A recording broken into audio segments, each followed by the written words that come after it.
नमस्कार। दोपहर समाचार में आपका स्वागत है।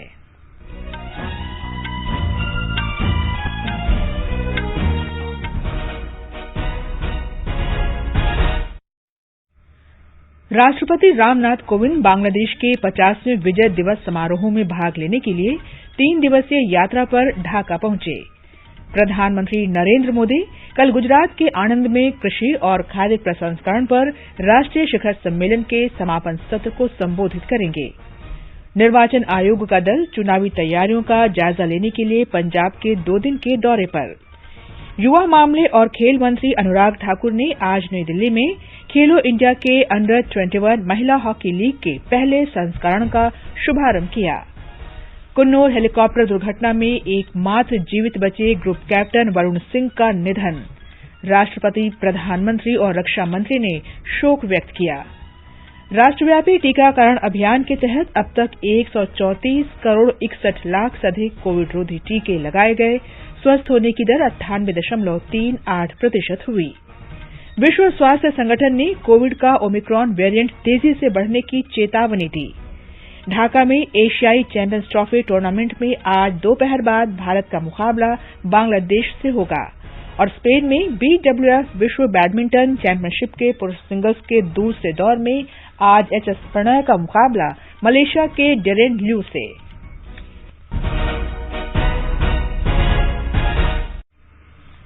दोपहर समाचार में नीलम मलकानिया के साथ मैं कनकलता। देश कोविड टीकाकरण अभियान के अंतर्गत 150 करोड़ टीके लगाने की दिशा में निरंतर आगे बढ़ रहा है। कोरोना वायरस का नया वेरिएंट मिलने से चिंताएं बढ़ी हैं। आपसे हमारी अपील है कि यथाशीघ्र दोनों टीके लगवाएं और अन्य लोगों को भी टीके लगवाने के लिए प्रेरित करें। कृपया 3 आसान उपायों का पालन अवश्य करें। मास्क लगाएं, 2 गज की सुरक्षित दूरी बनाए रखें, हाथ और चेहरा साफ रखें। कोविड से संबंधित किसी भी जानकारी और मार्गदर्शन के लिए राष्ट्रीय हेल्पलाइन नंबर 011-2397-8046 और 1075 पर संपर्क करें। देश के 75वें स्वतंत्रता दिवस समारोह के उपलक्ष्य में आजादी का अमृत महोत्सव के अंतर्गत सरकार अनेक गतिविधियों का आयोजन कर रही है। इस अवसर को जन उत्सव के रूप में मनाते हुए आकाशवाणी समाचार ने स्वतंत्रता संग्राम और उसके गौरवशाली इतिहास पर विशेष प्रश्नोत्तरी कार्यक्रम शुरू किया है। प्रत्येक सोमवार और मंगलवार को समाचार प्रभात में प्रसारित होने वाला ये क्विज 15 अगस्त 2022 तक जारी रहेगा। भारतीय डाक विभाग अमृत महोत्सव क्विज में आकाशवाणी समाचार के साथ सहयोगी के रूप में शामिल है। कल के अमृत महोत्सव क्विज का प्रश्न था, उस स्वतंत्रता सेनानी का नाम बताएं जिसे खासी पहाड़ियों के नायक के रूप में जाना जाता है और जिन्होंने अपनी छापामार रणनीति के साथ एंग्लो खासी युद्ध में ब्रिटिश सेनाओं से लड़ाई लड़ी थी। इसका सही उत्तर है यू तिरोत सिंह CM। आकाशवाणी को दुनिया भर से बड़ी संख्या में श्रोताओं से इस प्रश्न का उत्तर मिला और भाग्यशाली विजेता हैं दिल्ली में रोहिणी की रुचि जैन। नमस्कार, मेरा नाम रुचि जैन है। मैं दिल्ली में रहती हूँ। आकाशवाणी पर प्रसारित अमृत महोत्सव के इस कार्यक्रम को मैं निरंतर सुनती हूँ और ये मुझे बहुत अच्छा लगता है। मैं सभी से अनुरोध करूंगी कि इस कार्यक्रम में बढ़ चढ़कर हिस्सा लें, इसे सुनें और इसमें शामिल होने वाले महापुरुष महानारियों की जो कथाएं हैं उनको अपने जीवन में चरितार्थ करें। श्रोताओं के लिए अमृत महोत्सव क्विज का अगला प्रश्न सोमवार 20 दिसंबर को पूछा जाएगा। और अब समाचार विस्तार से। राष्ट्रपति रामनाथ कोविंद 1971 में बांग्लादेश के मुक्ति संग्राम में शहीद हुए भारतीय और बांग्लादेशियों को श्रद्धांजलि देने के लिए आज बांग्लादेश के सावर में राष्ट्रीय शहीद स्मारक गए। श्री कोविंद ने शहीद सैनिकों को पुष्पांजलि अर्पित की और अशोक का पौधा भी लगाया। प्रधानमंत्री शेख हसीना और विदेश मंत्री डॉ AK अब्दुल मोमेन आज राष्ट्रपति से मिलेंगे। श्री रामनाथ कोविंद बांग्लादेश के राष्ट्रपति मोहम्मद अब्दुल हामिद से प्रतिनिधि स्तर की बैठक भी करेंगे। राष्ट्रपति रामनाथ कोविंद बांग्लादेश के 50वें विजय दिवस समारोह में हिस्सा लेने के लिए 3 दिन की यात्रा पर आज ढाका पहुंचे। एक रिपोर्ट। बांग्लादेश ने राष्ट्रपति रामनाथ कोविंद के आज ढाका पहुंचने पर उनके भव्य स्वागत का आयोजन किया। उनके समकक्ष श्री हामिद हवाई अड्डे पर उनका स्वागत करने के लिए आए। उन्हें एयरपोर्ट पर 21 तोपों की सलामी दी गई और उसके बाद गार्ड ऑफ ऑनर दिया गया। राजधानी शहर की सड़कों पर बड़ी संख्या में स्कूली बच्चों ने भी दोनों देशों के झंडे लहराकर राष्ट्रपति का स्वागत किया। श्री कोविंद ने राष्ट्रीय शहीद स्मारक का दौरा किया, जो बांग्लादेश की स्वतंत्रता के लिए लड़ने वाले दोनों देशों के बहादुर सैनिकों के बलिदान का प्रतीक है। यहाँ पाकिस्तानी सेना की बर्बरता पर जीत का भी प्रतीक है, जिसमें बांग्लादेश की आजादी की लड़ाई के 9 महीनों के दौरान 30 लाख से अधिक लोग मारे गए थे। दोनों देश 16 दिसंबर को बांग्लादेश की मुक्ति के लिए पाकिस्तान पर संयुक्त बलों की जीत को चिन्हित करने के लिए विजय दिवस के रूप में मनाते हैं। भारत और बांग्लादेश श्री कोविंद की यात्रा को उच्च प्राथमिकता दे रहे हैं। दोनों देश अपने राजनयिक संबंधों की स्थापना और दोनों देशों के संयुक्त जीत की स्वर्ण जयंती का जश्न भी मना रहे हैं। आकाशवाणी समाचार के लिए संजीव कुमार सिंह। 16 दिसंबर 1971 को पाकिस्तानी सेना ने ढाका में भारतीय सेना के समक्ष आत्मसमर्पण किया था। मुक्ति संग्राम के सेनानी कैप्टन शहाबुद्दीन लड़ाई के दौरान ढाका में बमबारी को अंजाम देने की कार्रवाई में शामिल थे। उन्होंने युद्ध के दौरान की अपनी यादें आकाशवाणी के साथ साझा की। In the morning, our Chief of Staff, General Osmani, took him to Kumilla from Agartala and came back in the afternoon, and we got the information that Pakistan is ready for surrender. Now we proceeded to Dhaka with our helicopter, and we landed at Tesgah Airport after 9 months. And General Arora, he came with surrendered Pakistani General Niazi to airport, and we met them. And our country was free. And this was because of with the help of the Indian government.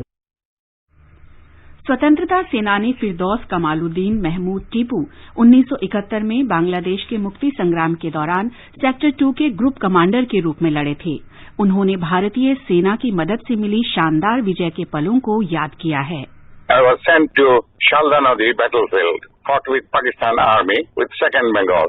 After 6 weeks of frontal fight, it's called Battle Inoculation Test, and 3 nights, 3 days, I fought with them, and we killed 300 Pakistan armies over there, and it was recorded in the national history because with the help of Indian Army, we have conquered a lot of places. I still remember the 16th December when the surrender took place, and it was a so exciting moment that it happened in history that they have surrendered by the help of Indian Army. प्रधानमंत्री नरेंद्र मोदी कल नई दिल्ली में राष्ट्रीय summer स्मारक पर स्वर्णिम विजय मशाल सम्मान कृपया से फिर से सुन लें। प्रधानमंत्री नरेंद्र मोदी कल नई दिल्ली में राष्ट्रीय समर स्मारक पर स्वर्णिम विजय मशाल सम्मान और स्वागत समारोह में भाग लेंगे। 1971 के युद्ध में भारत की विजय और बांग्लादेश के उदय के 50 वर्ष पूरे होने के उपलक्ष्य में आयोजित स्वर्णिम विजय वर्ष समारोह के अंतर्गत पिछले वर्ष 16 दिसंबर को प्रधानमंत्री ने राष्ट्रीय समर स्मारक पर स्वर्णिम विजय मशाल प्रज्वलित की थी। उन्होंने 4 दिशाओं में 4 ज्योतिशिखाएं प्रज्वलित की थीं। ये ज्योतिशिखाएं सियाचिन, कन्याकुमारी, अंडमान और निकोबार द्वीप, कच्छ का रण और अगरतला सहित पूरे देश का प्रतिनिधित्व करती हैं। ये मशालें प्रमुख युद्ध स्थलों और 1971 के युद्ध के पराक्रमी और शौर्य पुरस्कार से अलंकृत वीरों के घरों तक भी ले जाई गईं। कल स्वागत समारोह के दौरान प्रधानमंत्री इन 4 मशालों को राष्ट्रीय समर स्मारक पर प्रज्वलित ज्योतिशिखा में समाहित करेंगे। प्रधानमंत्री नरेंद्र मोदी कल वीडियो कॉन्फ्रेंस के माध्यम से गुजरात के आणंद में कृषि और खाद्य प्रसंस्करण के बारे में राष्ट्रीय शिखर सम्मेलन के समापन सत्र के दौरान किसानों को संबोधित करेंगे। इस सम्मेलन का आयोजन गुजरात सरकार ने किया है और इसका मुख्य उद्देश्य प्राकृतिक खेती को बढ़ावा देना है। 3 दिन का ये सम्मेलन कल शुरू हुआ। इस सम्मेलन में 5000 से अधिक किसान हिस्सा ले रहे हैं। देश भर के हजारों किसान वर्चुअल माध्यम से इसमें सम्मिलित हो रहे हैं। ये समाचार हमारी वेबसाइट newsonair.com/hindi और हमारे mobile app news on AIR पर भी उपलब्ध हैं।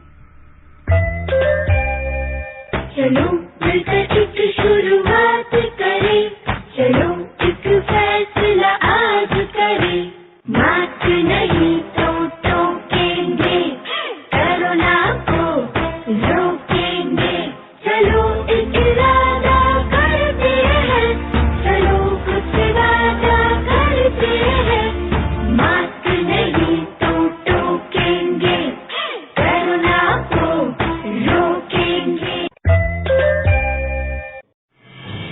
नेशन फर्स्ट, ऑलवेज फर्स्ट, राष्ट्र प्रथम, सदैव प्रथम।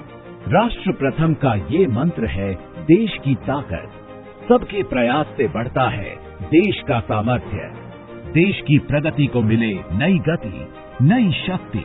अपने आयकर की कुल अग्रिम राशि का 75% 15 दिसंबर 2021 तक अवश्य जमा करें। कंपनी, कॉर्पोरेट या फिर वो व्यक्ति जिनकी टीडीएस, टीसीएस कटने के बाद भी कर देयता 10,000 रुपए या उससे अधिक है, उनको एडवांस टैक्स देना आवश्यक है। अधिक जानकारी और टैक्स जमा करने के लिए विजिट करें www.incometax.gov.in। दोपहर समाचार में आपका फिर स्वागत है। वित्त मंत्री निर्मला सीतारामन आम बजट 2022-23 के संबंध में आज से नई दिल्ली में विभिन्न हितधारक समूहों के साथ बजट पूर्व परामर्श शुरू करेंगी। बजट पूर्व पहला परामर्श कृषि और कृषि प्रसंस्करण उद्योग के विशेषज्ञों के साथ होगा। पंजाब विधानसभा चुनाव तैयारियों का जायजा लेने के लिए मुख्य निर्वाचन आयुक्त सुशील चंद्र अन्य आयुक्त तथा वरिष्ठ अधिकारियों के साथ आज चंडीगढ़ पहुंच रहे हैं। पंजाब मुख्य चुनाव कार्यालय के एक प्रवक्ता ने बताया कि निर्वाचन आयुक्तों की आज शाम राष्ट्रीय और राज्य स्तर के मान्यता प्राप्त दलों के प्रतिनिधियों, मुख्य चुनाव अधिकारी तथा राज्य पुलिस और केंद्रीय सशस्त्र पुलिस बल के नोडल अधिकारियों के साथ बैठक होगी। आयोग का दल कल दिव्यांग मतदाताओं, युवा मतदाताओं और मीडिया के साथ बातचीत करेगा। लोकसभा की कार्यवाही केंद्रीय मंत्री अजय कुमार मिश्रा को मंत्रिपरिषद से हटाए जाने की मांग को लेकर विपक्षी सदस्यों के हंगामे के कारण कल तक के लिए स्थगित कर दी गई। पहले स्थगन के बाद 2 बजे सदन की कार्यवाही शुरू होने पर स्थिति में कोई बदलाव नहीं हुआ। विपक्षी सदस्यों का अपनी मांग के समर्थन में विरोध जारी रहा। ये सदस्य फिर से सदन के बीचों बीच आ गए। पीठासीन अधिकारी ने सदस्यों से सदन की कार्यवाही चलने देने का आग्रह किया, लेकिन उनकी अपील का कोई असर नहीं हुआ। सदस्यों की नारेबाजी जारी रहने पर सदन की कार्यवाही दिन भर के लिए स्थगित कर दी गई। राज्यसभा की कार्यवाही 12 सदस्यों के निलंबन को लेकर विपक्षी सदस्यों के हंगामे के कारण 2:18 तक स्थगित रहने के बाद फिर शुरू हो गई है। सदन की बैठक शुरू होने पर सभापति एम वेंकैया नायडू ने शून्यकाल चलाने की कोशिश की, लेकिन विपक्षी सदस्य निलंबित सदस्यों को बहाल करने की मांग करते रहे। सभापति ने सदस्यों से शून्यकाल चलने देने की अपील की। सदन की कार्यवाही जारी है। भारतीय जनता पार्टी शासित राज्यों के मुख्यमंत्री रामलला के दर्शन के लिए राम जन्मभूमि अयोध्या पहुंच गए हैं। हमारे संवाददाता ने बताया है कि उनकी यात्रा के मद्देनजर सुरक्षा के कड़े इंतजाम किए गए हैं। भाजपा शासित प्रदेशों के 9 मुख्यमंत्री और उप मुख्यमंत्री आज सुबह अयोध्या पहुंचे। भारतीय जनता पार्टी के राष्ट्रीय अध्यक्ष जेपी नड्डा भी उनके साथ थे। इस दल ने सबसे पहले सरयू घाट पहुंचकर जलाभिषेक और दुग्धाभिषेक किया। इसके साथ ही उन्होंने सरयू घाट के किनारे स्थित राम की पैड़ी के भी दर्शन किए। इन सभी मुख्यमंत्रियों और उप मुख्यमंत्रियों का दल हनुमानगढ़ी पहुंचेगा, जहां वो भगवान हनुमान का आशीर्वाद लेंगे। इसके बाद ये समूह श्री राम जन्मभूमि पहुंचकर रामलला के दर्शन करेगा। सभी मुख्यमंत्री और उप मुख्यमंत्री दोपहर का भोजन एक साथ अयोध्या में करेंगे। सुशील चंद्र तिवारी, आकाशवाणी समाचार, लखनऊ। आगे बढ़ने से पहले मुख्य समाचारों पर एक नजर। राष्ट्रपति रामनाथ कोविंद बांग्लादेश के 50वें विजय दिवस समारोह में भाग लेने के लिए 3 दिवसीय यात्रा पर ढाका पहुंचे। प्रधानमंत्री नरेंद्र मोदी कल गुजरात के आणंद में कृषि और खाद्य प्रसंस्करण पर राष्ट्रीय शिखर सम्मेलन के समापन सत्र को संबोधित करेंगे। निर्वाचन आयोग का दल चुनावी तैयारियों का जायजा लेने के लिए पंजाब के 2 दिन के दौरे पर। युवा मामले और खेल मंत्री अनुराग ठाकुर ने आज नई दिल्ली में खेलो इंडिया के अंडर 21 महिला हॉकी लीग के पहले संस्करण का शुभारंभ किया। कुन्नूर हेलीकॉप्टर दुर्घटना में एकमात्र जीवित बचे ग्रुप कैप्टन वरुण सिंह का निधन। राष्ट्रपति, प्रधानमंत्री और रक्षा मंत्री ने शोक व्यक्त किया। राष्ट्रव्यापी टीकाकरण अभियान के तहत अब तक 134 करोड़ 61 लाख से अधिक कोविड रोधी टीके लगाए गए। स्वस्थ होने की दर 98.38% हुई। विश्व स्वास्थ्य संगठन ने कोविड का ओमिक्रॉन वेरिएंट तेजी से बढ़ने की चेतावनी दी। ढाका में एशियाई चैंपियंस ट्रॉफी टूर्नामेंट में आज दोपहर बाद भारत का मुकाबला बांग्लादेश से होगा। और स्पेन में BWF विश्व बैडमिंटन चैंपियनशिप के पुरुष सिंगल्स के दूसरे दौर में आज HS प्रणय का मुकाबला मलेशिया के डेरेन ल्यू से होगा। राष्ट्रव्यापी टीकाकरण अभियान के तहत अब तक 134 करोड़ 61 लाख से अधिक कोविड रोधी टीके लगाए जा चुके हैं। स्वास्थ्य मंत्रालय ने कहा है कि पिछले 24 घंटे में 68 लाख से अधिक टीके लगाए गए। इस दौरान 8,168 मरीज संक्रमण मुक्त हुए। स्वस्थ होने की राष्ट्रीय दर 98.38% हो गई है। बिहार में अब तक 9 करोड़ से अधिक कोविड रोधी टीके लगाए जा चुके हैं। इनमें से 95% को पहला टीका जबकि 59% लोगों का पूर्ण टीकाकरण किया जा चुका है। विश्व स्वास्थ्य संगठन ने चेतावनी दी है कि कोविड-19 का ओमिक्रॉन वेरिएंट तेजी से बढ़ रहा है और इसके संक्रमण पर रोक लगाने के लिए देशों को तेजी से कदम उठाने चाहिए। सबसे पहले दक्षिण अफ्रीका में ओमिक्रॉन का पता चला था और विश्व स्वास्थ्य संगठन को नवंबर में इसकी जानकारी दी गई थी। ओमिक्रॉन के कई रूप हैं और इसका पता चलने के बाद से खतरा लगातार बढ़ता जा रहा है। भारतीय विमानन प्राधिकरण ने कहा है कि ओमिक्रॉन के जोखिम वाले देशों से भारत आने वाले यात्रियों के लिए RT-PCR जांच अब अनिवार्य कर दी गई है। ये जांच स्वास्थ्य और परिवार कल्याण मंत्रालय के दिशा निर्देशों के अनुरूप की जाएगी। इसके लिए एयर सुविधा पोर्टल में बदलाव किया जाएगा। तमिलनाडु के कुन्नूर में हेलीकॉप्टर दुर्घटना में एकमात्र जीवित बचे ग्रुप कैप्टन वरुण सिंह का आज निधन हो गया। बंगलुरु के कमान अस्पताल में उनका उपचार चल रहा था। हेलीकॉप्टर हादसे में 80% जल चुके वरुण सिंह का पहले कुन्नूर के वेलिंगटन सन अस्पताल में उपचार किया गया था। ग्रुप कैप्टन वरुण सिंह वर्ष 2004 में राष्ट्रीय रक्षा अकादमी में शामिल हुए थे। 2017 में वे विंग कमांडर बनाए गए। इस वर्ष ही उनकी प्रोन्नति ग्रुप कैप्टन के रूप में हुई थी। थल सेना प्रमुख जनरल MM नरवणे और अन्य सैन्य अधिकारियों ने वीर योद्धा को श्रद्धांजलि अर्पित की है। राष्ट्रपति, प्रधानमंत्री, रक्षा मंत्री और अन्य मंत्रियों ने भी ग्रुप कैप्टन वरुण सिंह के निधन पर गहरा दुख व्यक्त किया है। राष्ट्रपति रामनाथ कोविंद ने गहरी संवेदना व्यक्त करते हुए कहा कि दुर्घटना में बुरी तरह घायल होने के बावजूद कैप्टन सिंह ने अदम्य साहस और बहादुरी का परिचय दिया। प्रधानमंत्री नरेंद्र मोदी ने एक ट्वीट में कहा कि वरुण सिंह ने गर्व, बहादुरी, पराक्रम और समर्पण के साथ राष्ट्र की सेवा की। रक्षा मंत्री राजनाथ सिंह ने कहा कि वरुण सिंह सच्चे योद्धा थे जो अंतिम सांस तक संघर्षरत रहे। रक्षा मंत्री ने कहा कि दुख की इस घड़ी में पूरा देश उनके परिजनों के साथ है। गृहमंत्री अमित शाह, सूचना और प्रसारण मंत्री अनुराग ठाकुर और अन्य मंत्रियों ने भी ग्रुप कैप्टन वरुण सिंह के निधन पर गहरी संवेदना व्यक्त की है। भारतीय संस्कृति को वैश्विक पहचान दिलाने की दिशा में भारत सरकार कई महत्वपूर्ण कदम उठा रही है।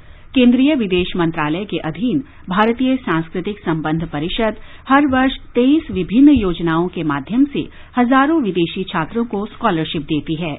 इसके तहत अब तक 180 देशों के 50,000 से ज्यादा छात्र लाभान्वित हो चुके हैं। ऐसे ही विदेशी छात्रों ने आकाशवाणी से बातचीत में भारत को लेकर अपने अनुभव साझा किए। My name is Jumwa. I'm from Tajikistan and I'm pursuing my master in political science from Delhi University. I'm really grateful for my destiny to be here in such a diverse country, to meet all kind of people, all kind of religions, cultures. It's such a beautiful country and I may come here again because India has something like magical attraction. मेरा नाम इजहार है, अफगानिस्तान से आया हूँ। Doctor Bhimrao Ambedkar college में पढ़ता हूँ। पहले बार इंडिया में आया। इंडिया एक कंट्री है जो टोटली फ्रीडम देता है। सबको क्लोज से देखा तो मुझे पता लगा कि exactly India is a country that you can count it on a big stage. लोग बहुत अच्छा कंडक्ट करता है, रिलेशन बनाता है, different things. So thus I found India fantastic on this earth.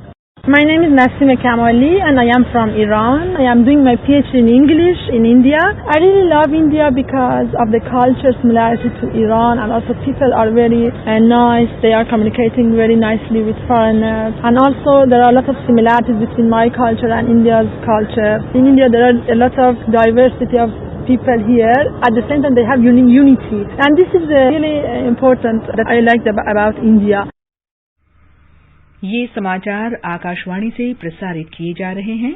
ताज़ा समाचार जानने के लिए आप हमारे ट्विटर हैंडल @YRNews हिंदी को फॉलो कर सकते हैं। आजादी का अमृत महोत्सव के लिए सभी उपभोक्ताओं को शुभकामनाएं। हॉलमार्क सोने की शुद्धता सुनिश्चित करता है। हमेशा हॉलमार्क वाले सोने के आभूषण खरीदें। उपभोक्ता संबंधित किसी भी शिकायत के लिए कृपया राष्ट्रीय उपभोक्ता हेल्पलाइन के टोल फ्री नंबर 14404 पर संपर्क करें। उपभोक्ता मामले विभाग, भारत सरकार द्वारा जनहित में जारी। जागो ग्राहक जागो। ये आकाशवाणी है। आजादी के अमृत महोत्सव के हिस्से के रूप में आकाशवाणी समाचार स्वतंत्रता आंदोलन से संबंधित 75 कड़ियों का कार्यक्रम निशान प्रसारित कर रहा है। इसका प्रसारण परिक्रमा कार्यक्रम में किया जाता है।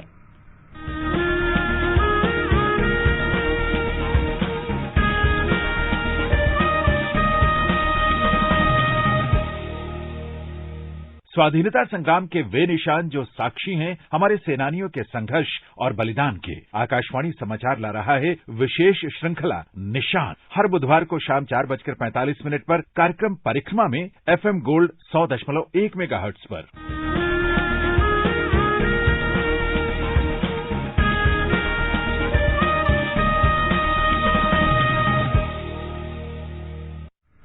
आजादी का अमृत महोत्सव के अंतर्गत आइए अब सुनते हैं आकाशवाणी की विशेष प्रस्तुति आजादी का सफर। आजादी का अमृत महोत्सव।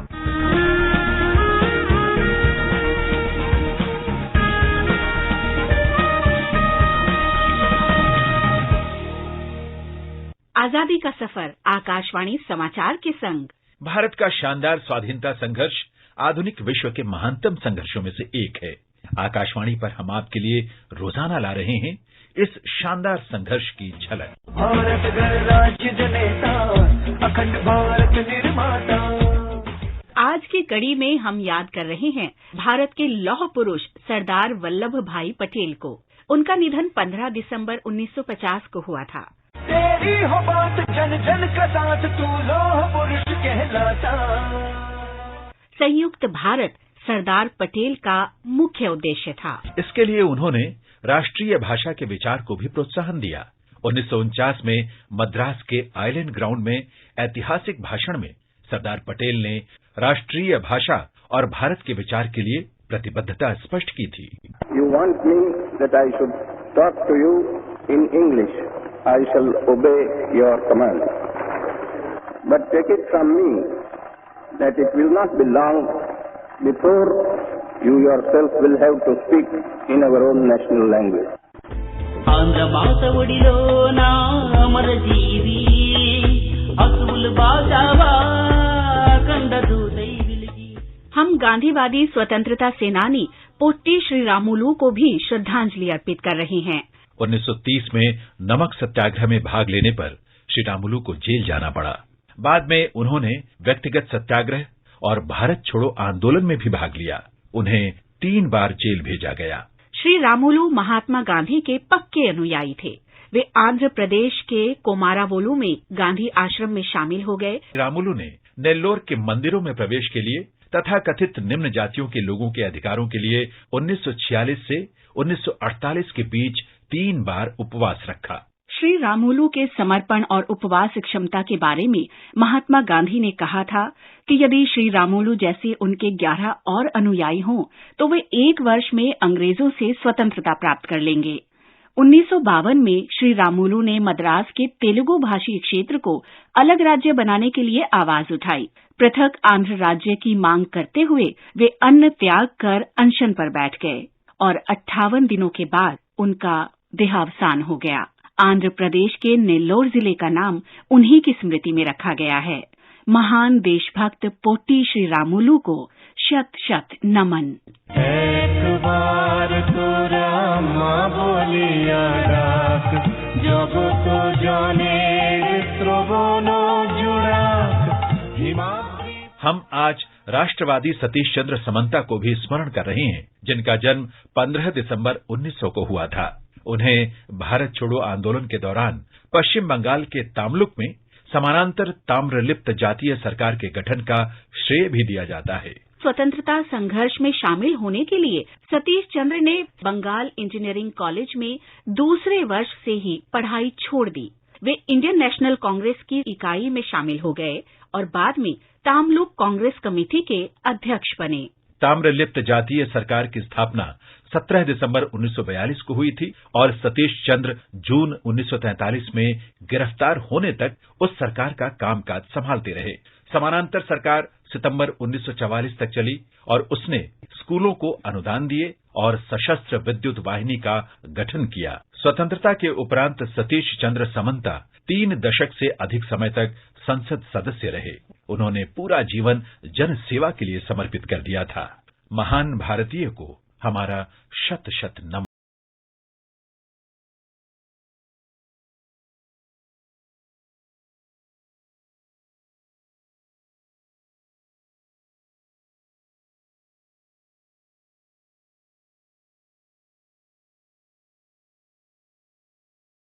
आज हम स्वाधीनता सेनानी और सामाजिक कार्यकर्ता रघुनाथ केशव खाडिलकर को भी स्मरण कर रहे हैं, जिनका जन्म 15 दिसंबर 1905 को महाराष्ट्र के रत्नागिरी में हुआ था।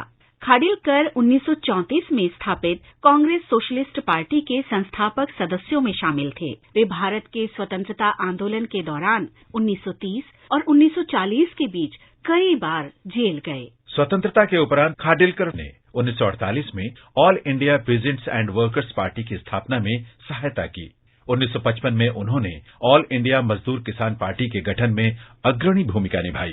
केंद्रीय श्रम मंत्री के अपने कार्यकाल के दौरान खाडिलकर को कामगारों को देय न्यूनतम बोनस को 4% से बढ़ाकर 8.33% यानी वार्षिक वेतन का 12वां भाग तय करने के लिए खाडिलकर फार्मूला देने का श्रेय भी हासिल है। आजादी का सफर आकाशवाणी के संग में आज बस इतना ही।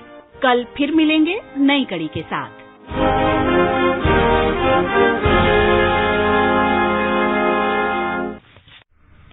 राष्ट्र आज लौह पुरुष सरदार वल्लभ भाई पटेल को उनकी पुण्यतिथि पर श्रद्धांजलि अर्पित कर रहा है। उपराष्ट्रपति एम वेंकैया नायडू और प्रधानमंत्री नरेंद्र मोदी ने सरदार वल्लभ भाई पटेल की पुण्यतिथि पर उनका स्मरण किया है। युवा मामले और खेल मंत्री अनुराग ठाकुर ने आज नई दिल्ली में मेजर ध्यानचंद नेशनल स्टेडियम में खेलो इंडिया के पहले संस्करण में अंडर 21 महिला हॉकी लीग की शुरूआत की। 15 से 21 दिसंबर तक चलने वाली इस लीग में विभिन्न राज्यों की 14 टीमें भाग ले रही हैं। इस अवसर पर श्री ठाकुर ने हॉकी इंडिया और भारतीय खेल प्राधिकरण को युवा महिला हॉकी खिलाड़ियों को अवसर देने के लिए बधाई दी। पुरुष हॉकी में मौजूदा चैंपियन और ओलंपिक में कांस्य पदक विजेता भारत ढाका में एशियाई चैंपियंस ट्रॉफी टूर्नामेंट में आज बांग्लादेश के साथ खेलेगा। ये मैच भारतीय समय के अनुसार 3 बजे शुरू होगा। स्पेन के हुएल्वा में बीडब्ल्यूएफ विश्व बैडमिंटन चैंपियनशिप में आज भारत के एचएस प्रणय पुरुष सिंगल्स के दूसरे दौर में मलेशिया के डेरेन ल्यू के साथ खेलेंगे। अंत में मुख्य समाचार एक बार फिर। राष्ट्रपति रामनाथ कोविंद बांग्लादेश के 50वें विजय दिवस समारोह में भाग लेने के लिए 3 दिवसीय यात्रा पर ढाका पहुंचे। प्रधानमंत्री नरेंद्र मोदी कल गुजरात के आणंद में कृषि और खाद्य प्रसंस्करण पर राष्ट्रीय शिखर सम्मेलन के समापन सत्र को संबोधित करेंगे। निर्वाचन आयोग का दल चुनावी तैयारियों का जायजा लेने के लिए पंजाब के 2 दिन के दौरे पर। युवा मामले और खेल मंत्री अनुराग ठाकुर ने आज नई दिल्ली में खेलो इंडिया के अंडर 21 महिला हॉकी लीग के पहले संस्करण का शुभारंभ किया। कुन्नूर हेलीकॉप्टर दुर्घटना में एकमात्र जीवित बचे ग्रुप कैप्टन वरुण सिंह का निधन। राष्ट्रपति, प्रधानमंत्री और रक्षा मंत्री ने शोक व्यक्त किया। राष्ट्रव्यापी टीकाकरण अभियान के तहत अब तक 134 करोड़ 61 लाख से अधिक कोविड रोधी टीके लगाए गए। ढाका में एशियाई चैंपियंस ट्रॉफी टूर्नामेंट में आज दोपहर बाद भारत का मुकाबला बांग्लादेश से होगा। इसके साथ ही दोपहर समाचार का ये अंक समाप्त हुआ। नमस्कार।